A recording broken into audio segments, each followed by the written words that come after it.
నా పేరు Shekhar, Lingala Ghanpur mandal vice president, Telangana తొలి ఎంపీటీసీ. నేను టీఆర్ఎస్ పార్టీ, ఇప్పుడు బీఆర్ఎస్ పార్టీలో వర్క్ చేస్తాను.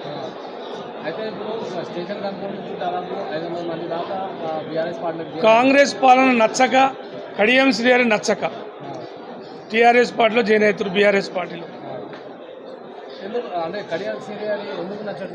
కాంగ్రెస్ పాలనే నచ్చట్లేదు వాళ్ళ. కడియం శ్రీహరే కాదు, కాంగ్రెస్ పాలనే నచ్చట్లేదు. కాంగ్రెస్ పాలనలో సీఎం రేవంత్ రెడ్డి గారు తెలంగాణలో ఎన్ని కోట్ల మంది ఉన్నారో కూడా ఈరోజు వరకు అనాలిసిస్ లేదు. నోటి మాట లెక్క 120 కోట్ల ఆడబిడ్డలకి నేను లక్షాధికారులు చేస్తా అంటారు. 120 కోట్ల ఆడబిడ్డలు ఏడున్నారు తెలంగాణలో? చూపిస్తాడు ఆయన? లేదు.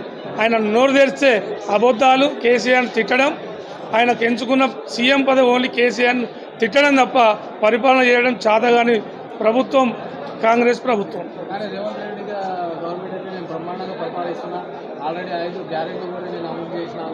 ఆయన గ్యారంటీలు అమలు చేసిన ప్రతి ప్రజలకు ఎరికే, ప్రతి ప్రజలు చెప్తున్నారు.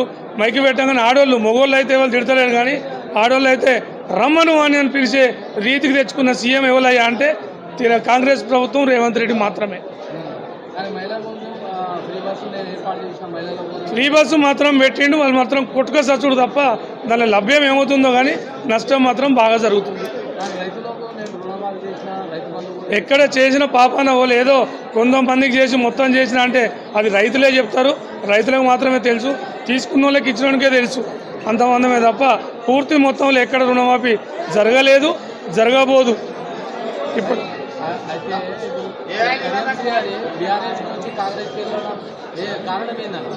బీఆర్ఎస్ నుంచి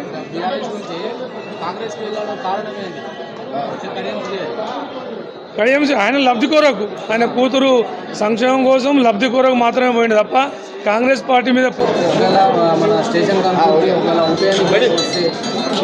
డిపాజిట్ దక్కండి. కడియం శ్రీహరి డిపాజిట్ దక్కదు.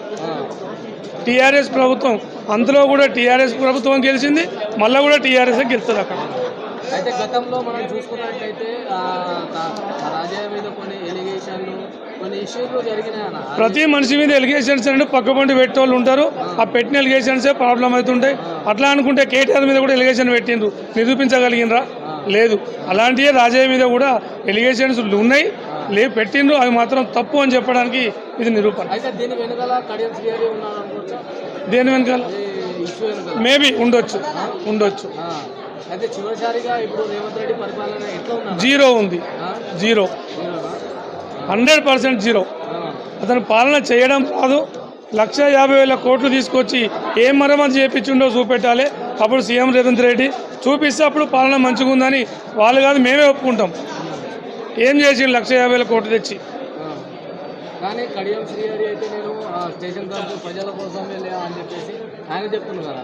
గెలిచి స్టేషన్ కాన్పూర్ ప్రజల కోసం వెళ్తే రాజీనామా చేసి మళ్ళీ కడియం కాంగ్రెస్ పార్టీ నుంచి నిలబడి గెలిస్తే ప్రజల కోసం పోయినట్లు లెక్క.